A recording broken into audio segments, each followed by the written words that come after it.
Hello and welcome back to Burning Empires, and we're going to be fighting a pretty large bandit force here. It's very much dependent on whether we can start to crush the others in the area as well, because I can't find the hideout for some reason. I don't know why.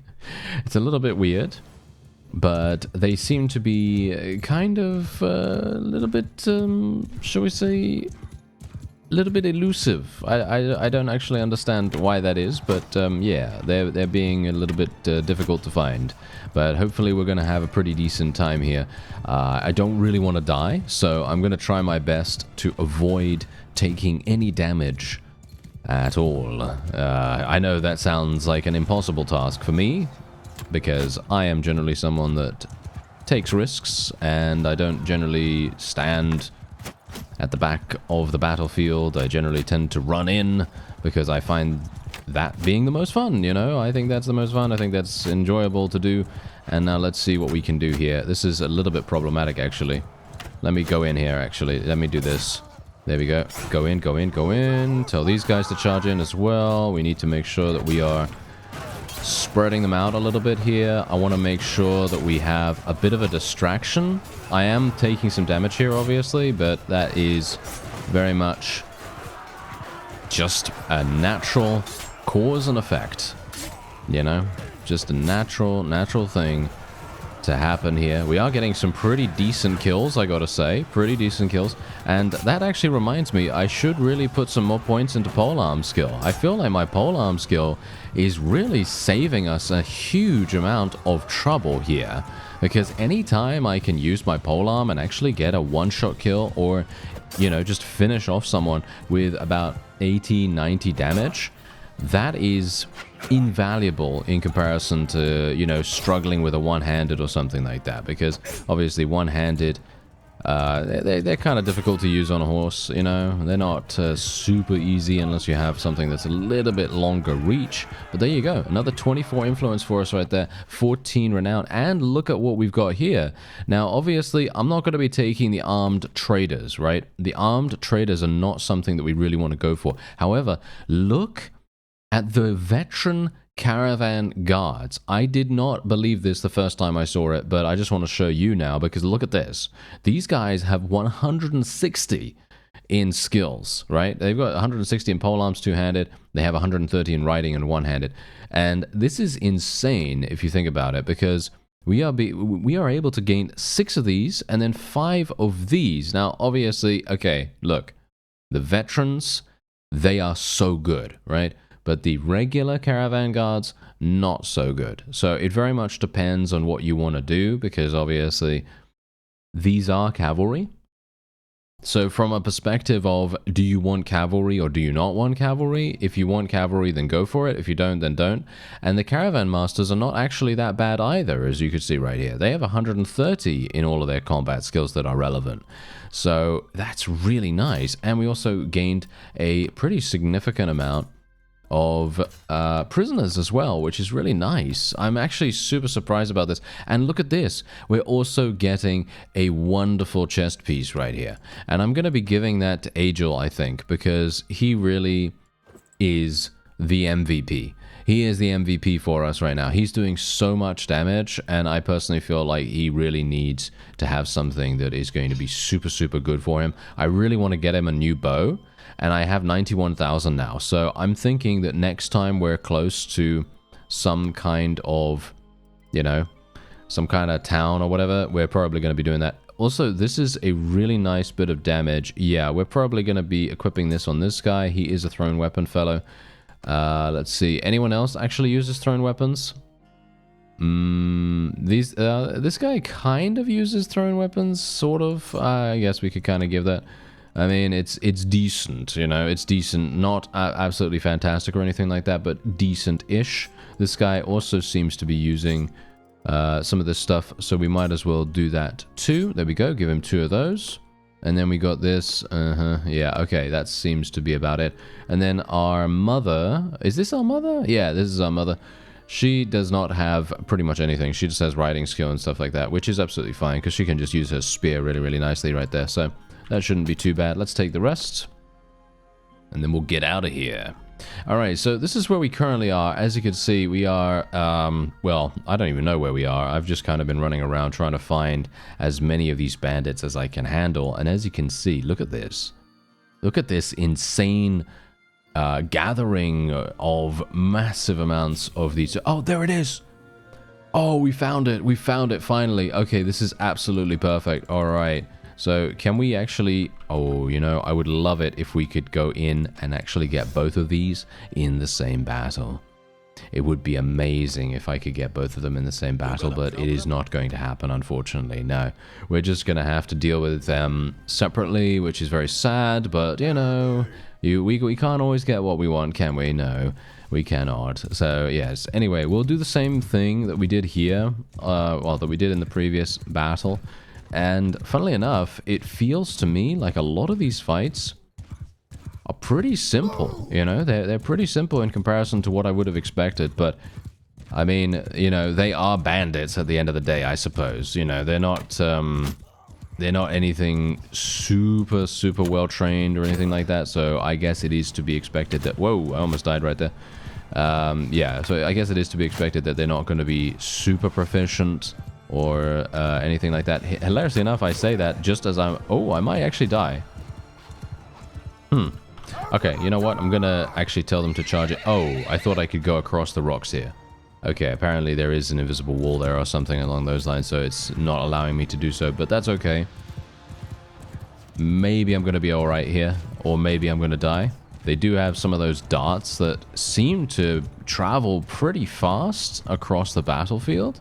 So they got a really fast travel time, and that's good to know in general. And now we've got a bunch of enemies in our faces here, but that's okay. We can actually eliminate a couple of them in the process. Nice. We got a couple of kills along the way. And yeah, I mean, that's the funny thing. These guys don't have any cavalry. I think that is their main weakness. Because in general, as long as we have cavalry, they are outmatched. And I would actually maybe even say that these fellows might even be easy enough to eliminate, even if you don't have cavalry, just because of their equipment. But it very much depends on your tier, you know, of the level of troop that you have at that time of engagement. It might very well be that you're going to be fine, though. Because as you can see, look at how simple these guys are to actually kill. But they're really good for experience. As you can see, I'm gaining a lot of skill XP every single time I go in here. Look at this. I gained 10 in riding skill and 5 in polearms. And I'm not even killing that much. I only killed 8. So you can imagine that if you're a little bit better than I am at combat, you're going to be getting so much experience every single time you go in against these guys. And this is exactly what I was talking about in the previous episode. I was saying, hey, you know, these bandits, these are fantastic. This is literally one of the best sources of cash and experience and influence and renown and all that stuff that I have found in Burning Empires so far. And I would definitely, as I said in the previous episode too, I would definitely recommend that either the Burning Empires modding team maybe, you know, increasing the bandit, you know, spawn rates or whatever, or just increasing the amount of them, because these guys right here, the Latrones or whatever they're called, these guys, they are way too, there's way too few of them, in my opinion. There's way too few of them. I think there should be so many more all over the place. Obviously, vassals are killing them, and, you know, they're getting murdered by, you know, all that stuff, and that is all very well and good. However, I think there should be so many more of them so that we can just find, you know, groups of 15, 20, 25, and that can be a really wonderful stepping stone to the Begauda, right? Because those guys, they mean business, right? They're the ones that are having a lot of impact on my current situation right now. Because you can see there, I just sold for 22,000. It's absolutely insane. Obviously, if you want to, you can just go and, you know, install a mod that increases the bandit spawn rate yourself, if you so desire.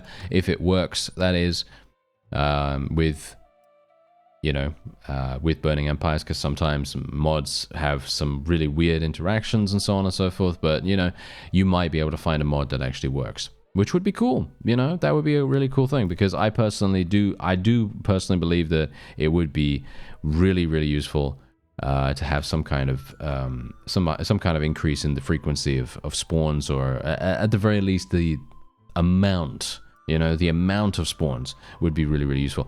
You know what I'm going to do? I'm actually going to buy these balanced stacked bodkin arrows. I'm going to be outfitting this guy in probably some of the best gear that I'm not even giving to myself. I'm not even giving this to myself.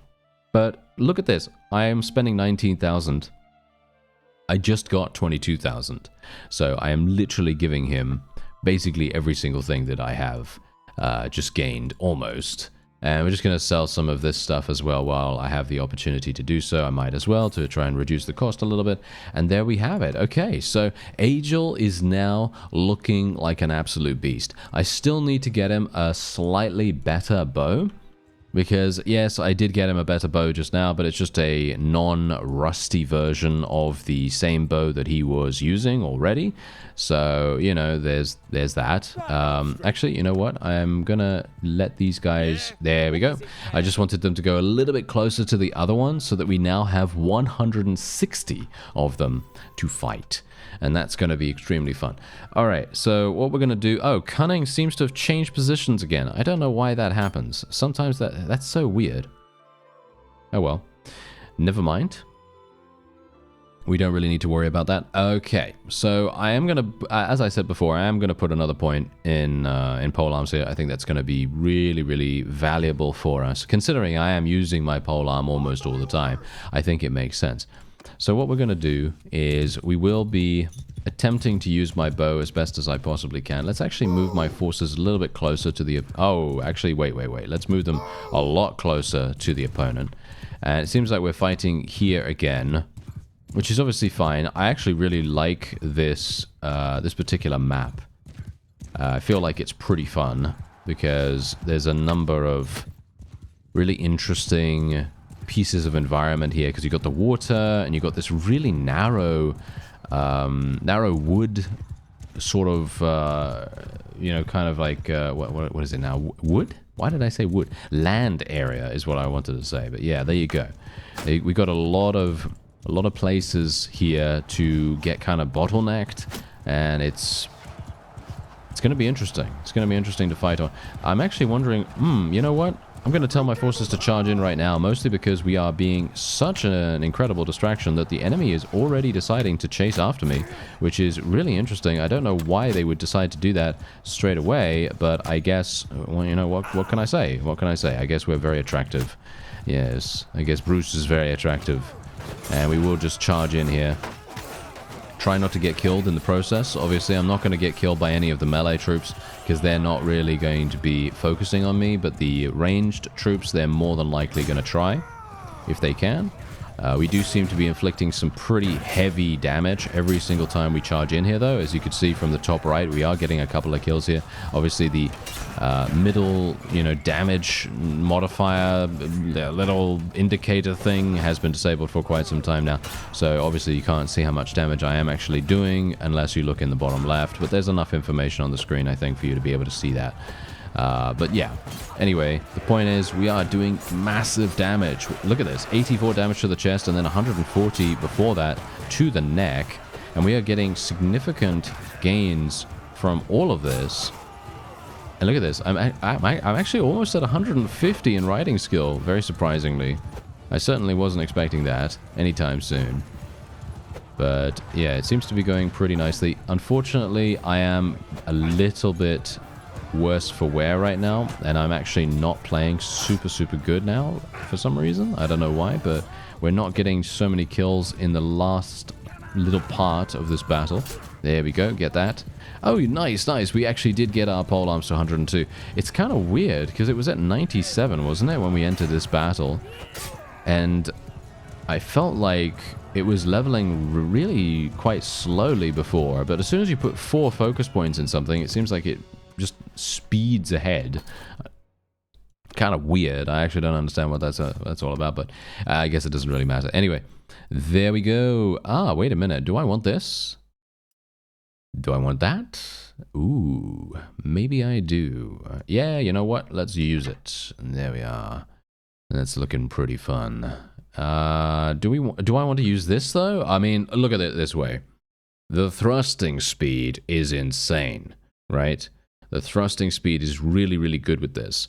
So I'm thinking maybe we do, but the problem is the length, right?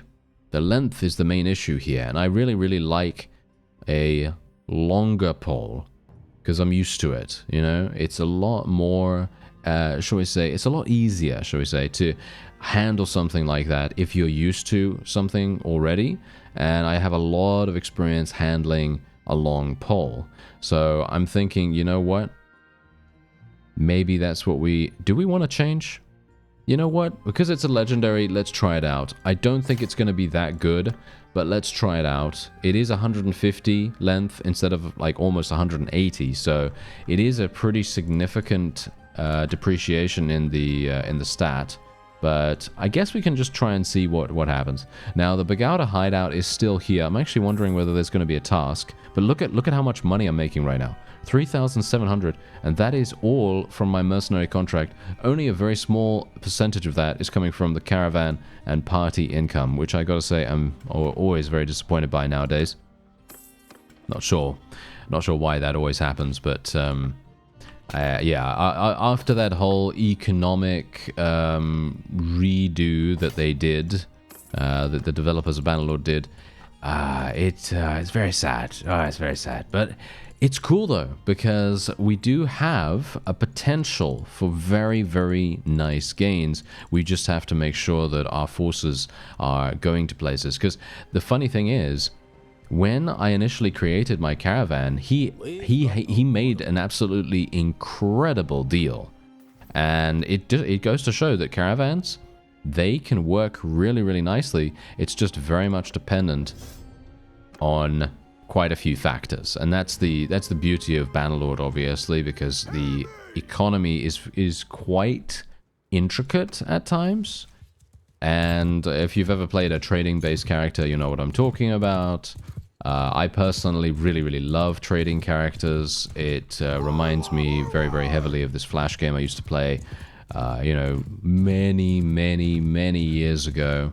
I think it was called Frontier or something like that. I can't remember now whether it was called that, but I think it was called something like that. And it was absolutely fantastic. You know, it reminds me of that. Basically being able to trade, you know, in all kinds of goods, and then, you know, buying the goods for a very small price, and then running around trying not to get killed by bandits.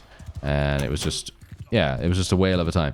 And the trading in Bannerlord kind of reminds me of that. Obviously, it is on a much more in-depth scale in Bannerlord, because obviously a Flash game, you know, you can't really do a huge amount there, but it was fantastic. It was so fun to play.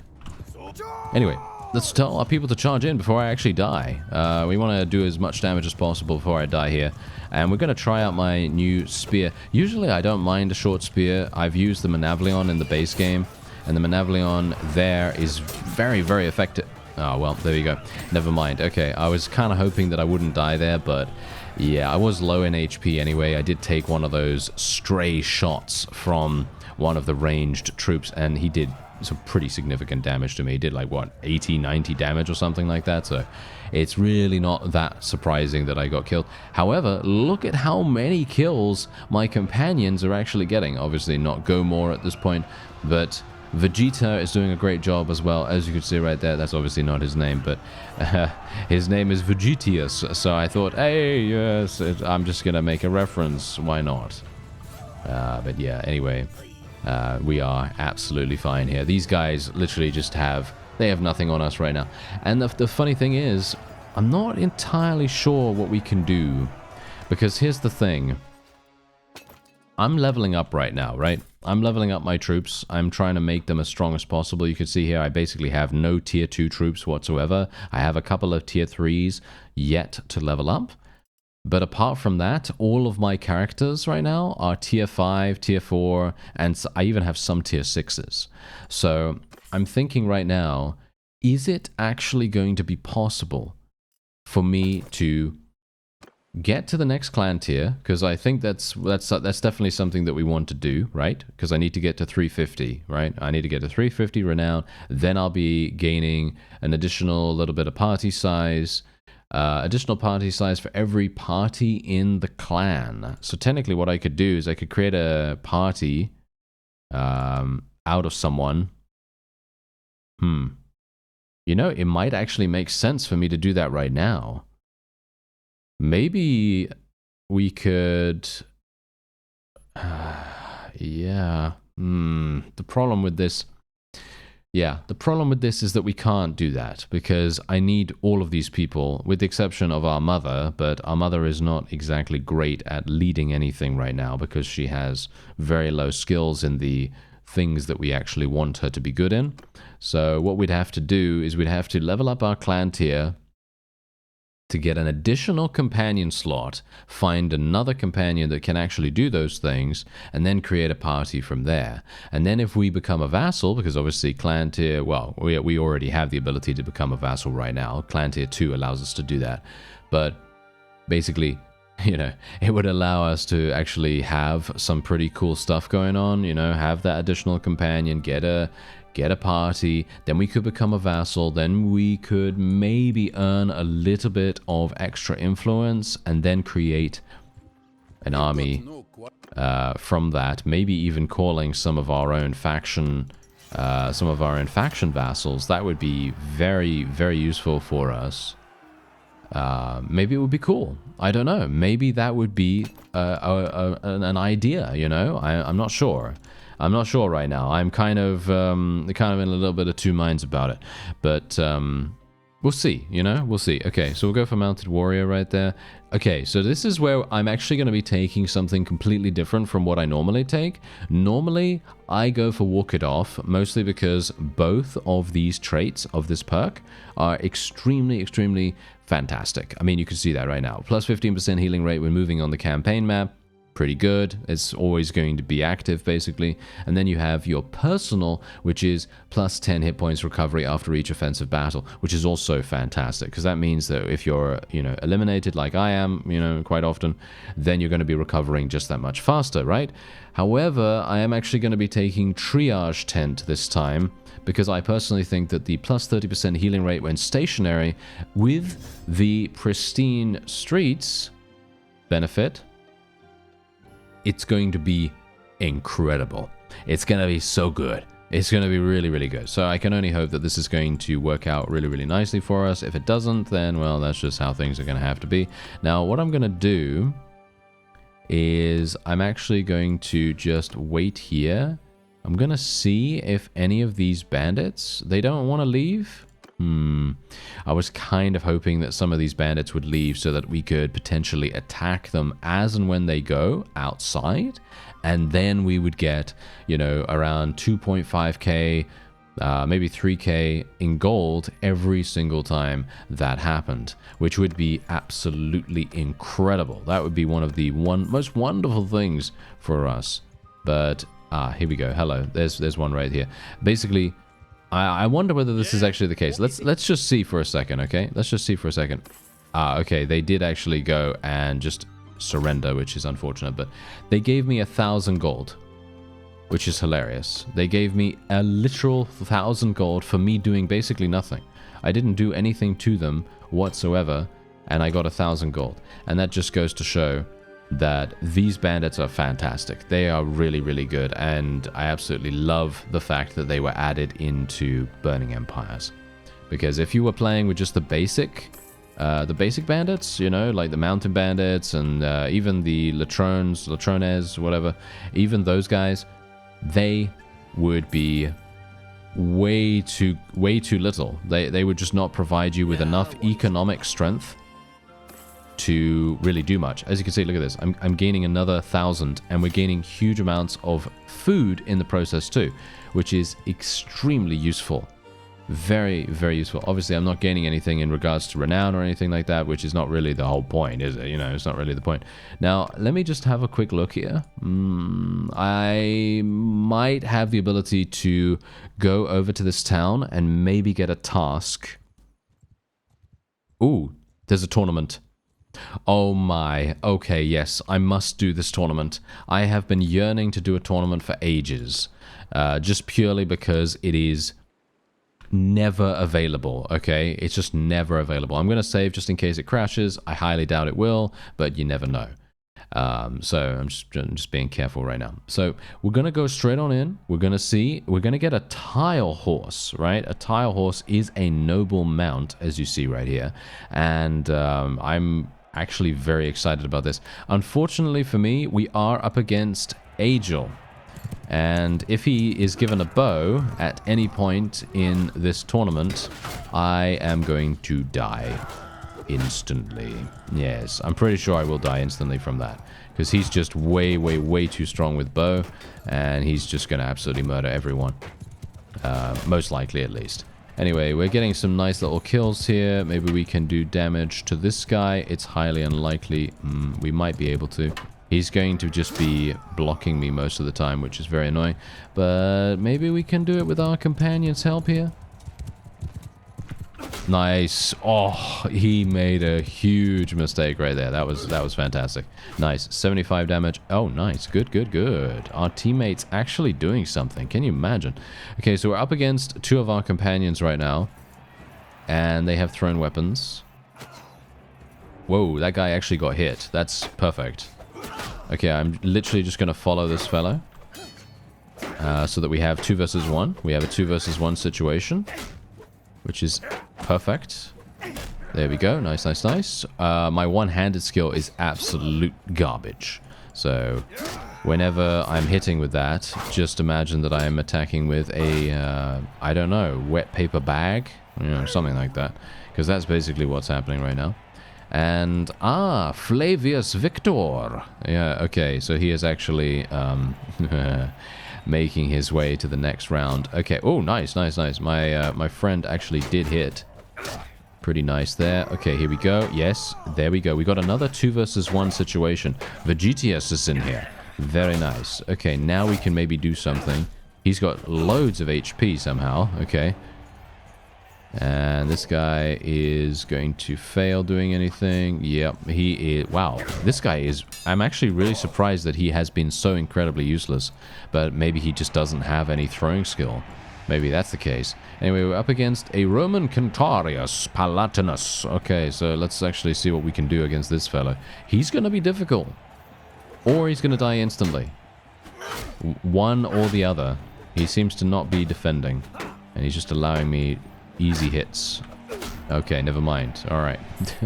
That was easy enough, wasn't it? But we do gain 6 renown, which is very cool. That's thanks to our charm skill, of course, but the tile horse is the main reason why we did this. Because the thing is, if we do become a vassal, we're going to lose every little bit of our wage from the mercenary contract, which is a big deal. I mean, you've seen how much money we're making from the mercenary contract right now. Look at this. We're making over 3,000, and I'm not even really doing much with it, you know?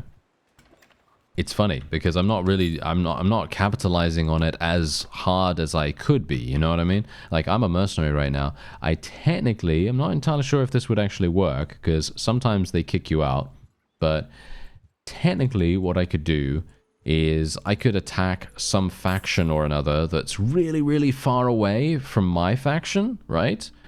And like, for example, I could go over here to Eblana and I could attack a villager there, and then I could just attack some caravans in the area or something like that. And that would be a really, really good way of gaining a little bit of extra mercenary wage.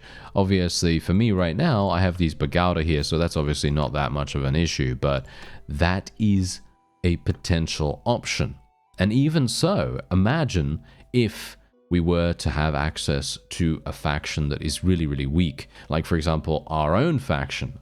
The faction that we're a part of right now is probably one of the weakest factions I have ever seen. You know, because they literally have 1 castle and they're still alive, which is Very surprising, but they don't have any enemies at the moment, so I suppose that is indeed the reason. But it's very interesting to see what they're going to do, and I'm kind of intrigued to actually find out whether they're going to be able to survive longer than this. Let me see if I can get a nice headshot here.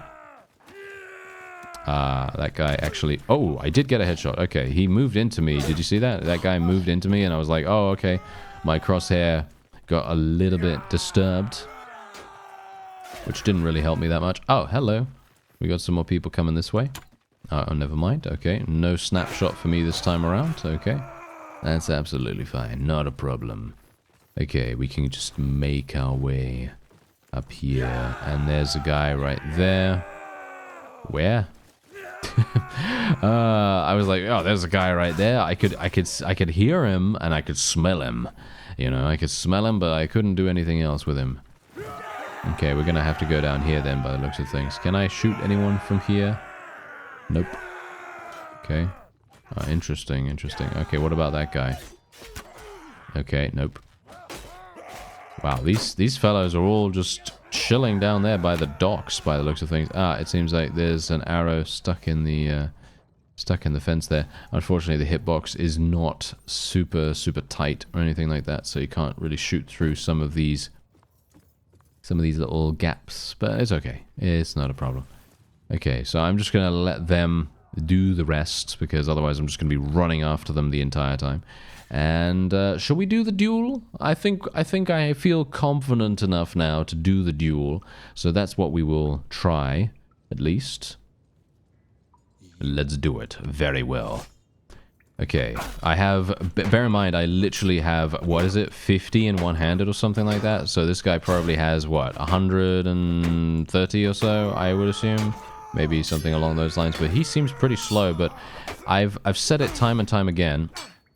It is very important, your weapon selection. The weapon selection is the most important thing when it comes to weapon speed. Yeah, sure. You know, weapon skill, very important too. But your weapon itself, that's going to be the thing that will actually determine whether you achieve victory or not, in my opinion. If you have a really fast weapon, you're more than likely going to be able to achieve victory against a guy that has a slower weapon, but a larger amount of weapon skill. That's just how it goes, you know? If he has, I mean, obviously, if he has 500 weapon skill or something crazy like that, then I don't think it will really matter what weapon he's using, because he's just going to kill you in one hit if he manages to land one attack. But if he doesn't, and you get lucky, you know, then the swiftness of your weapon will make the biggest difference. Anyway, that is going to be it for this episode. I thank you very much for watching, and I'll see you next time.